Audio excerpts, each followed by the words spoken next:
La Gaitana Podcast. Voces del periodismo independiente. Soy Felipe Gali desde Buenos Aires. Y yo, Luis Fernando Pacheco desde Bogotá.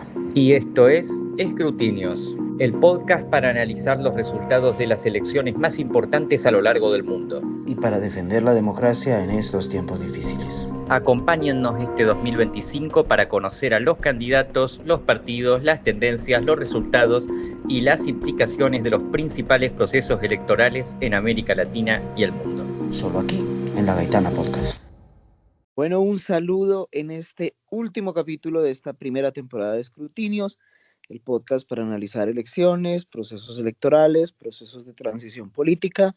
Les habla Luis Fernando Pacheco y me acompaña, como es costumbre, mi compañero Felipe Gali para analizar los resultados de la segunda vuelta presidencial en Chile, con lo cual cerraremos esta primera temporada. Buenas noches, Felipe, desde Bogotá. Buenas noches, Luis, como siempre un placer.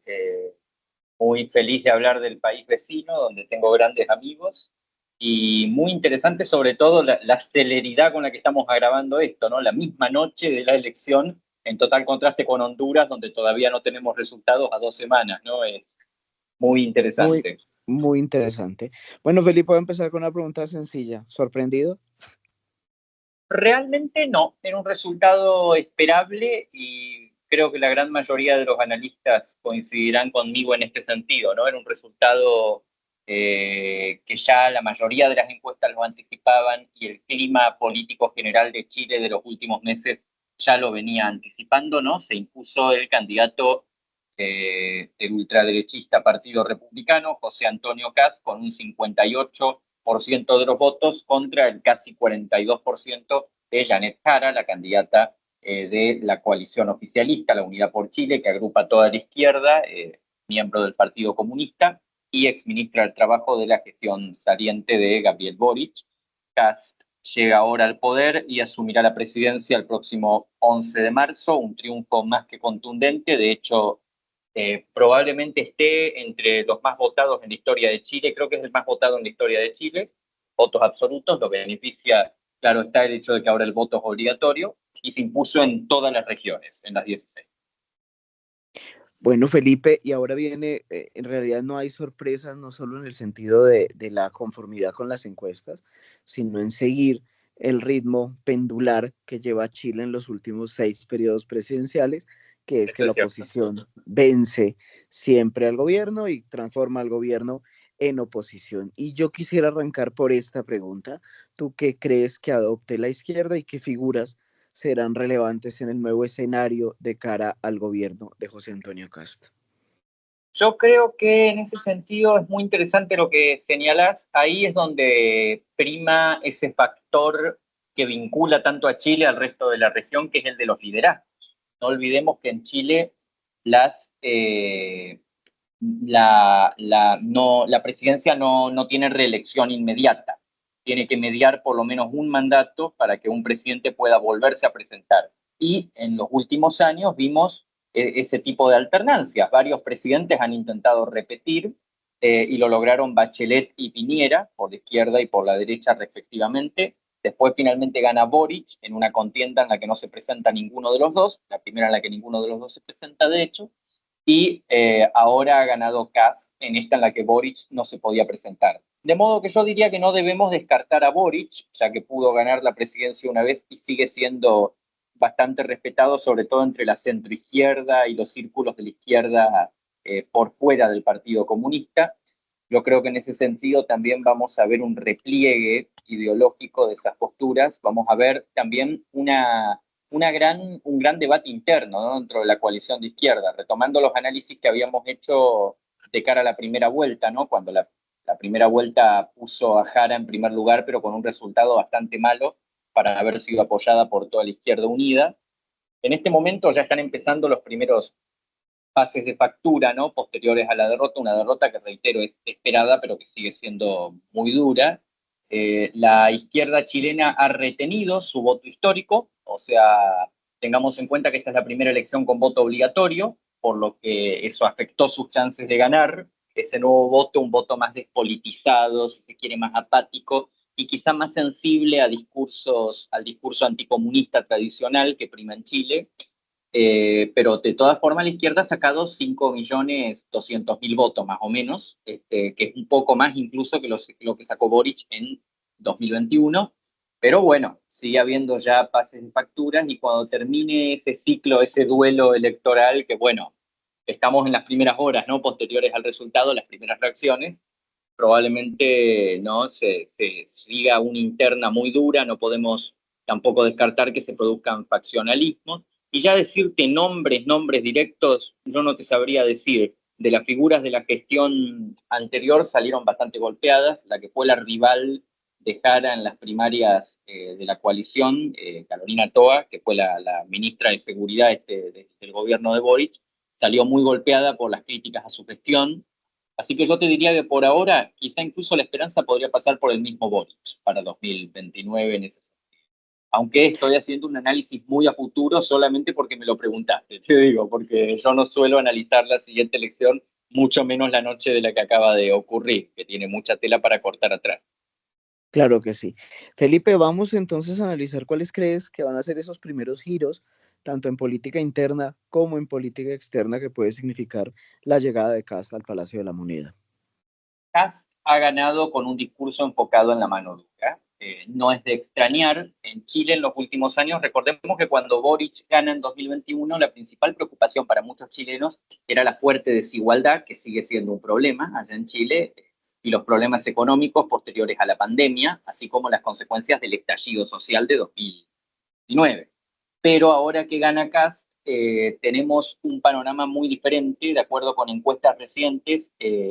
7 de cada 10 chilenos considera, o incluso 8 de cada 10 en algunas, considera que el país es mucho más inseguro ahora que hace 4 o 5 años, que antes del estallido. Ha aumentado efectivamente la criminalidad y también ese discurso, bueno, la izquierda denuncia habitualmente que los medios de comunicación, en su mayoría concentrados por grupos económicos conservadores, han difundido, ¿no? O han sobredifundido el tema de la inseguridad. Pero bueno, la inseguridad es una sensación y en Chile parece una sensación muy genuina porque muchos chilenos aseguran tener miedo al caminar por sus barrios, por ponerte ejemplos. Así que Kast asume con ese discurso de mano dura contra la delincuencia y sobre todo contra la migración. Recordemos que en Chile también hay un gran brote xenófobo, un gran brote de quejas por la migración ilegal también, por la migración venezolana sobre todo. Y en ese sentido, Kast promueve, ¿no? mayores controles fronterizos, propone políticas de mano dura. Mira, se reivindica mucho políticas del estilo de Nayib Bukele. Hay que ver si las puede implementar todas y con qué celeridad las puede implementar. Yo creo que en ese sentido la seguridad es un problema a solucionar relativamente más sencillo que encarar, lo te digo, en unos pocos meses, que lo que serían las problemáticas económicas.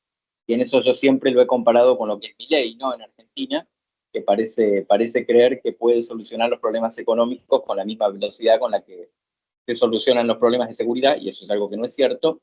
En El Salvador, Nayib Bukele logró encarar el tema de seguridad con movidas muy veloces, sacar al ejército, realizar una cantidad masiva de arrestos en poco tiempo. Yo no descarto que Kast haga lo mismo, es algo perfectamente posible. Cuanto a los órganos de poder, bueno, el Congreso está dominado por las fuerzas de la derecha y todos respaldaron a Kast.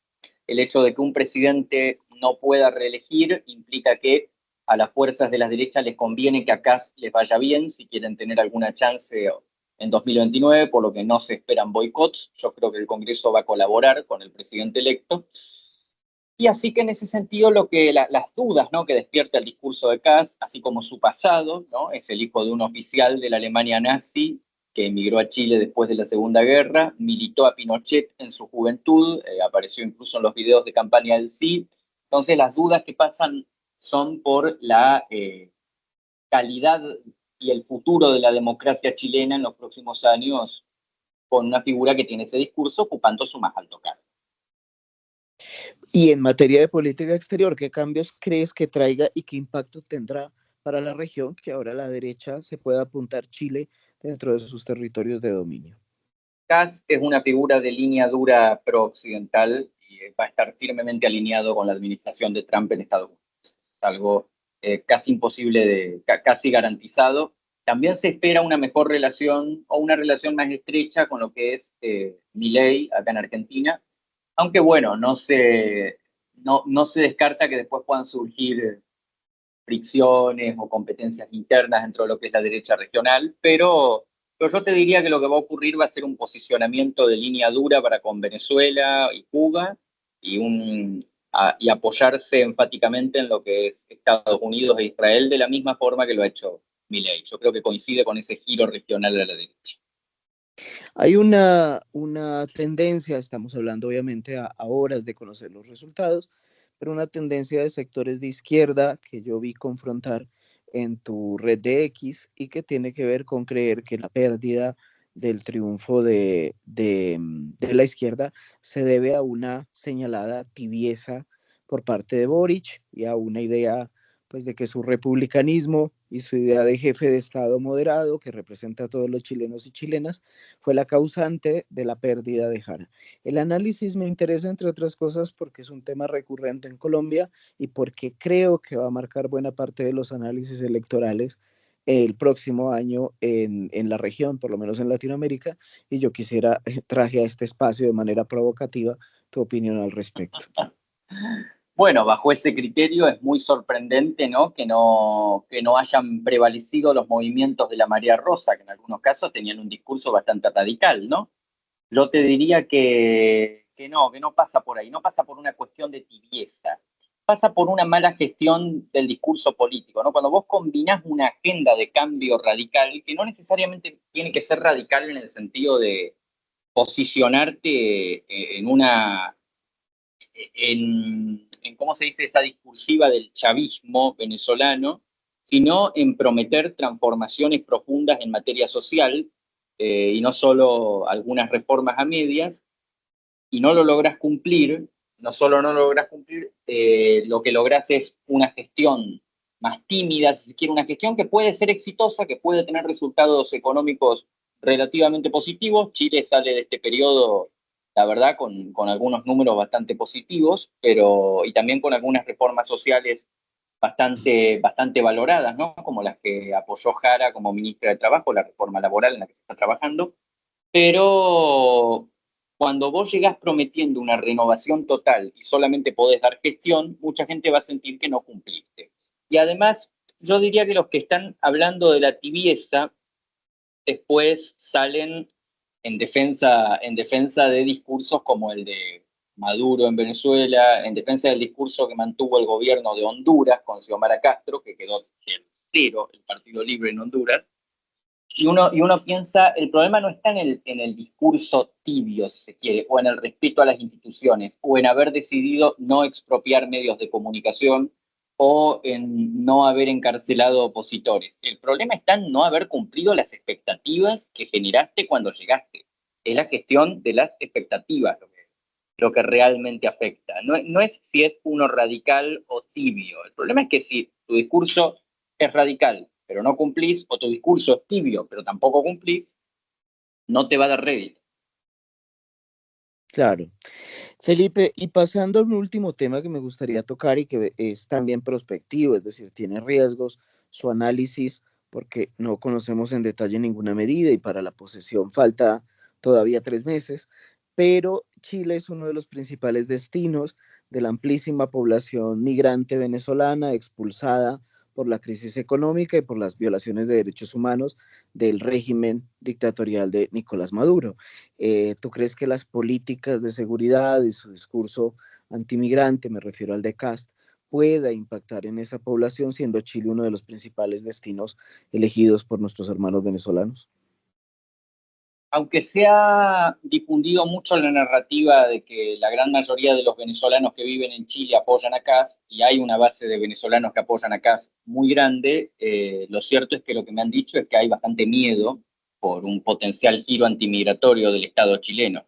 Y es comprensible y hay base para creerlo. Yo te digo, el presidente que se viene va a tener un control institucional bastante grande, va a ser el gobierno más conservador desde el final del pinochetismo, y y no parece que vaya a tener algún veto institucional fuera quizás de los organismos judiciales que impidan que ejecute políticas antimigratorias. Yo creo que es algo totalmente posible, hay que estar atentos, o sea, no podemos afirmar que va a pasar, como bien dijiste, pero es algo absolutamente posible. Y finalmente, Felipe, yo creo que no podemos cerrar el programa sin tocar uno de los principales miedos que inspira el nuevo presidente de Chile.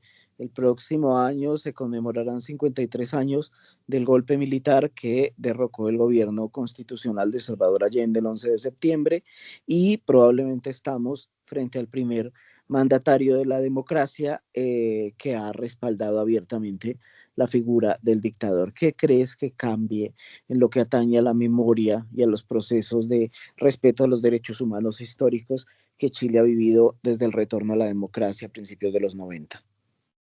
Kass es una figura que despierta muchas dudas en ese sentido. Yo te digo porque una parte de mí te dice lo que diríamos de Milei, ¿no? Que va a remover un montón de monumentos de la democracia, que va a girar completamente el discurso institucional, que va a salir el 11 de septiembre a celebrar el golpe, a conmemorarlo como si hubiera sido un evento positivo. Es el primer presidente que se sabe que votó y militó el sí en el plebiscito del 88, pero al mismo tiempo Kass no deja de ser un elemento de la élite política chilena que ha dominado el país durante los últimos 30 años.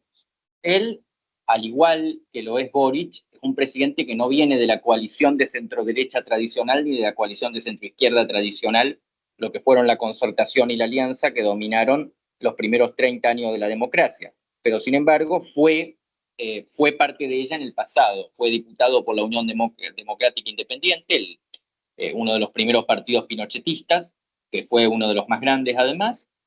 Fue diputado por varias décadas además.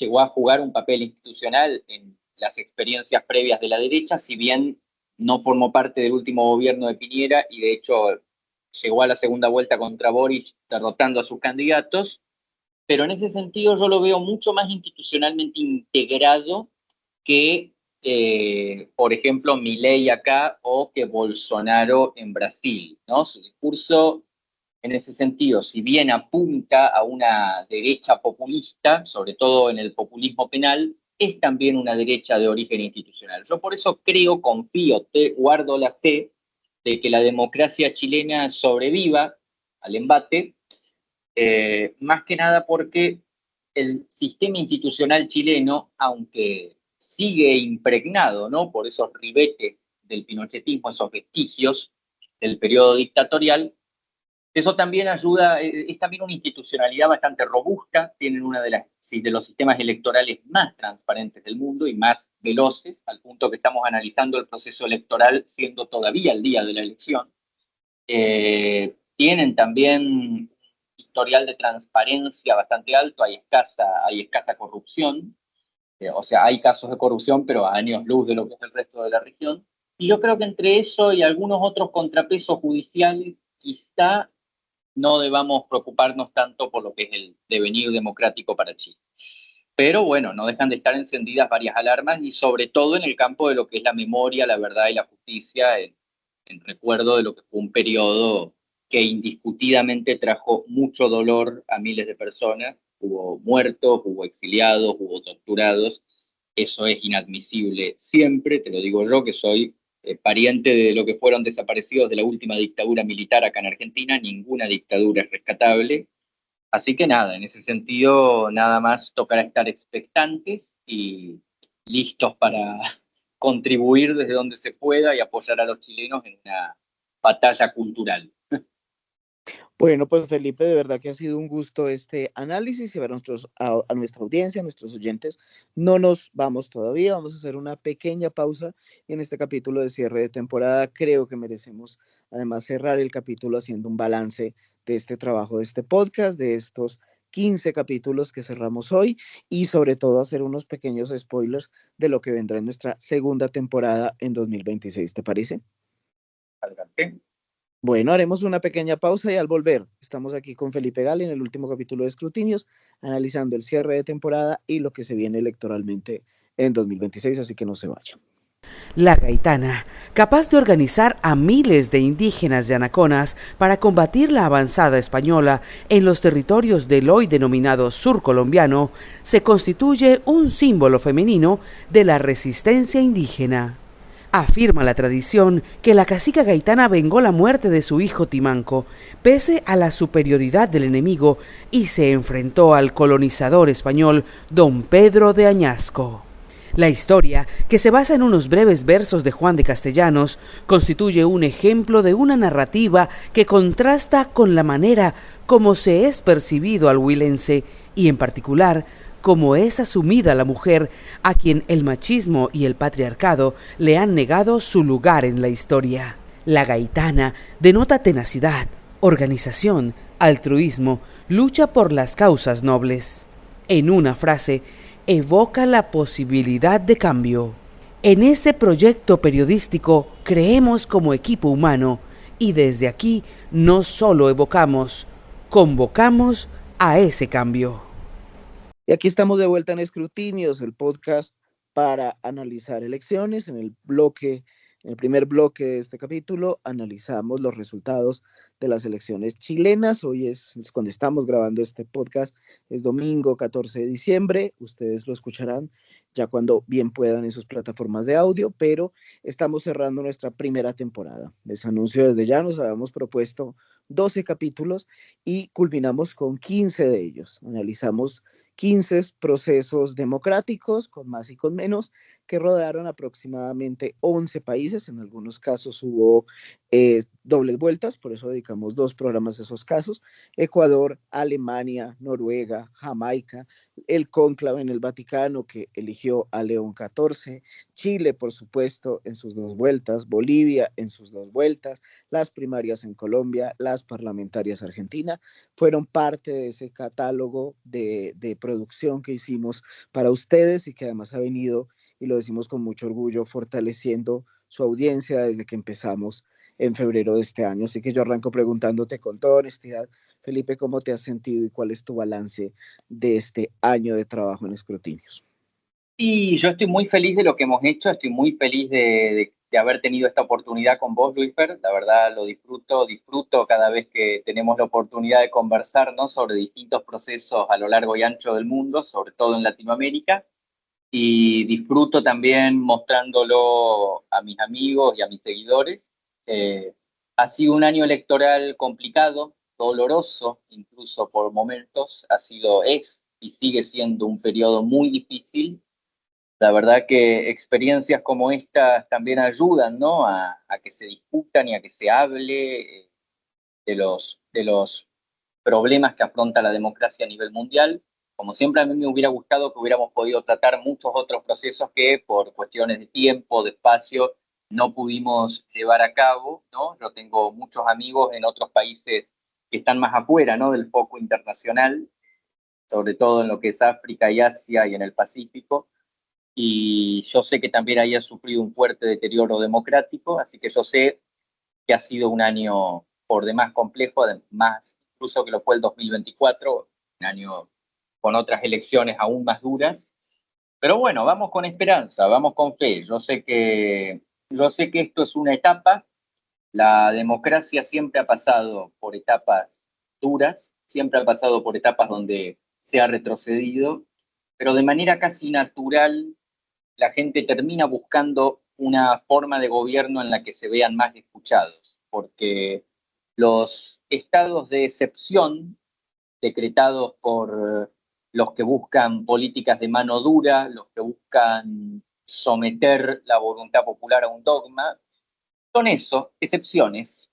La democracia y el entendimiento y la discusión racional de ideas terminan siendo la norma natural. Esa es por lo menos la firme convicción que yo siempre me llevo y por la que espero seguir luchando el resto de mi vida. Así que espero que encaremos un 2026 mucho mejor y si no es así, seguiremos luchando hasta que el 2027 así lo sea. Pues Felipe, yo me sumo a ese proyecto.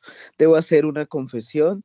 A mí de esta temporada, que para mí también ha sido gratamente satisfactoria, 3 capítulos me conmovieron especialmente o me removieron sentimientos, si se quiere. Noruega me despertó múltiples curiosidades, probablemente era un territorio desconocido para mis campos de estudio académico, aprendí muchísimo y lo agradezco públicamente. Fue muy difícil hacer Honduras, me Uf, sentía un poco transmitiendo en medio de la oscuridad, sin resultados, sin claridad hasta el día de hoy, con sí. múltiples especulaciones y con un nudo en la garganta que me impedía hacer un programa ameno. Y en tercer lugar, por supuesto, porque debo admitir lo que me conmovió por el contexto, el programa del cónclave. La partida de Francisco me Uf. descorazonó profundamente y sentía que estaba haciendo un programa como eligiendo banalmente el reemplazo de un buen amigo. Evidentemente no es así y las sucesiones en el Vaticano vienen desde San Pedro, pero fue difícil. ¿Alguno para ti que te haya conmovido, removido, gustado muchísimo de este trabajo que hicimos este año? Yo creo que me sumo a lo que estás diciendo. La verdad es que para mí no hay elecciones más especiales que otras. O sea, sí, hay algunas elecciones que me han despertado mayor interés o momentos en los cuales me apego con mayor pasión, ¿no? A alguna lucha. Pero yo siempre termino encontrando la vuelta para que cualquier elección se me haga interesante. Y también lo de Honduras, te digo, a mí me dolió particularmente que no pudiéramos tener un resultado antes para poder hacer un análisis más apropiado y sobre todo más alegre, ¿no? Yo tengo muchos amigos allá y me duele de sobremanera ver que se llega a las instancias a las que está llegando. Este, Mm, ¿Cuál otra más? Bueno, también me gustó mucho cuando cubrimos Bolivia. Esa sí fue muy interesante para mí, muy sorprendente, sobre todo los resultados, ¿no? La desaparición del movimiento del socialismo era algo que hubiera resultado un delirio hace tan solo un año y hoy es una realidad.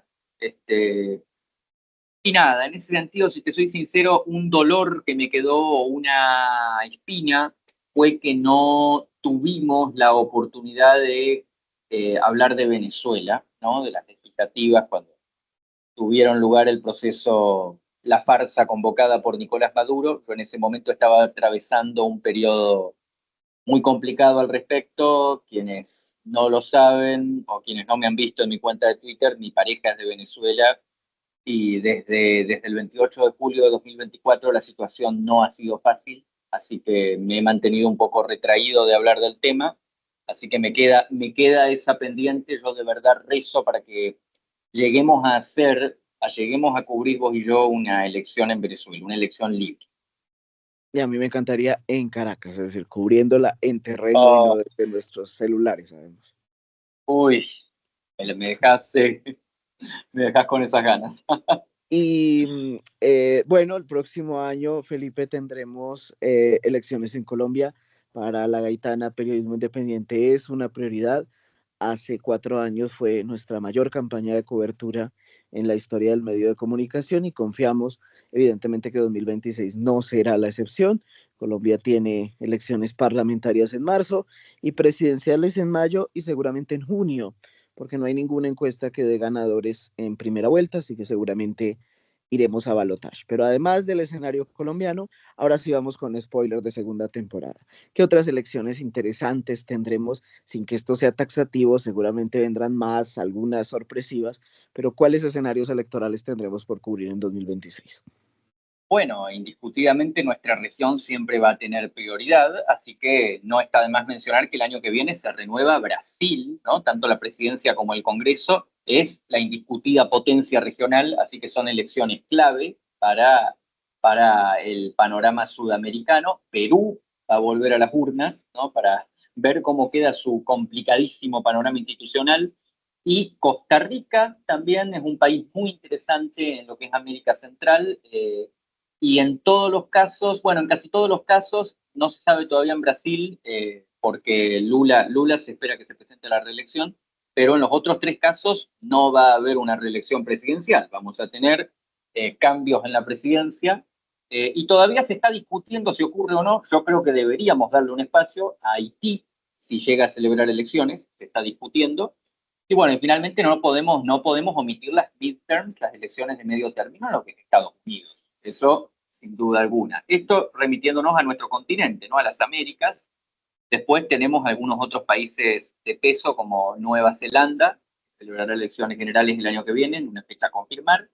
Y otro país, quizá en Europa, Hungría, se espera una elección que puede ser trascendental para la Unión Europea por el destino del régimen de Orbán.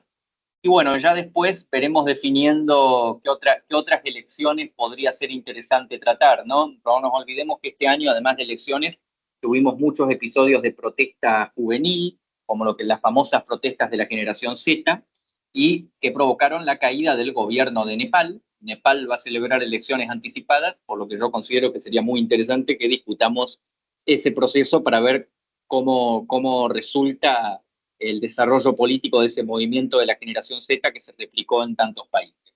Y por lo demás, eso diría yo que es el calendario electoral así a grandes rasgos más importante. Felipe, te tengo una invitación además para comprobar que aquí nada está libreteado, es decir, Felipe no se está enterando en este momento de la invitación que quiero hacerle. El 24 de marzo próximo se cumplen 50 años del nefasto golpe de Estado que derrocó el régimen de María Estela Martínez de Perón e instauró una dictadura terrorífica en tu país, en Argentina, país por el que tengo especial cariño y donde estuve radicado 2 años. Así que la invitación que te quiero hacer además es que hagamos un especial de los 50 años del golpe, no solo en términos históricos, que también es interesante, sino en términos de aprovechar esa excusa para hablar un poco de lo que significa la democracia, porque alguna vez un profesor me dijo, lo que tenemos todo el tiempo nos extraña hasta que lo perdemos. Y creo que con la democracia nos pasa eso y es necesario hacer una reflexión de lo que implica y que creo que es además uno de los motivos que nos ha reunido a ti y a mí en torno a este podcast. Me parece una excelente idea, así que bueno, voy a ir hablando con mi abuela, que está muy metida en lo que es Madres de Plaza de Mayo. Ella perdió 2 hermanas en esa dictadura, así que bueno, acepto encantado la invitación. Bueno, pues y a todos nuestros oyentes, ha sido un gusto. Una última pregunta, Felipe, ya mucho más personal. ¿Cuáles son los planes de fiestas de fin de año en tu caso? Bueno, estoy pensando, bueno, voy a verme con mi familia ahora el 24 en Navidad, con la familia de mi madre, y se espera que con la familia de mi padre en Año Nuevo. Estoy sometido a decisiones de último momento en ese sentido, pero ese sería mi calendario para las fiestas. ¿Y el tuyo? El mío estaré muy cerca de Bogotá, en un pueblo en el Páramo, en Navidad. Año Nuevo creo que lo pasaré en Bogotá, un poco haciendo repaso, planeación y descansando un poco. Y creo que también es válido contarle a la audiencia, la Gaitana Periodismo Independiente se va, como es costumbre, de vacaciones. El medio cierra el 22 de diciembre. Durante las 3 semanas siguientes tendremos refritos y algunas publicaciones de las lecturas y los podcasts más leídos del medio, pero regresaremos en torno al 22 de enero nuevamente y estaremos anunciando prontamente nuestro retorno a este podcast para hablar de lo que nos gusta, que son elecciones y democracia. Así que de corazón, Felipe, ha sido un gusto este año de trabajo, este año de compañía, que hayas aceptado esa invitación y haberme ayudado a construir este sueño, que hoy estamos despidiendo una muy buena temporada. Olvidé decirte ahora que mencionaste Bolivia. Bolivia fue nuestro capítulo más escuchado según el Spotify Wrapped de este año. Mirá, qué bueno. Bueno, un abrazo a todos los que nos han oído.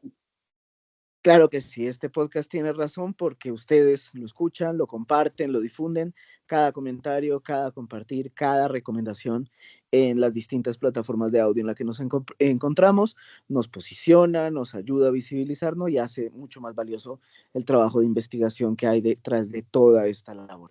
Felipe Gali está en X como @fescrutinios para que lo puedan seguir y a la Gaitana la encuentran como la Gaitana P o como la Gaitana Periodismo Independiente en todas las principales redes sociales. Su página web es www.lagaitana-periodismo.com y recuerden que este proyecto se hace también con la cooperación del programa de Ciencia Política y Gobierno de la Fundación Universitaria Los Libertadores.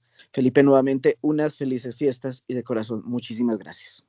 Igualmente, felices fiestas, Luisfer, y felices fiestas a todos los que nos están escuchando y a todos los que nos van a escuchar. Pues unas felices fiestas. Ha sido un gusto para nosotros y no se olviden que este proyecto existe, sobre todo porque creemos y estamos convencidos de que la democracia es una alternativa y una apuesta real por el mejoramiento de las sociedades. Que tengan unas felices fiestas 2025 y nos vemos en 2026. Chao, chao. Escrutinios es una idea original de Felipe Gali y Luis Fernando Pacheco, producido por La Gaitana Periodismo Independiente. El diseño sonoro es de Ani Cortés, la edición es de Diego Achuri y la voz institucional de La Gaitana es de la poetisa Ana Patricia Collazos. Este fue un producto de La Gaitana Periodismo Independiente. Pueden visitar nuestra página web www.lagaitana-periodismo.com y seguirnos en Facebook como La Gaitana Periodismo Independiente, en Instagram, TikTok y X como La Gaitana Periodismo.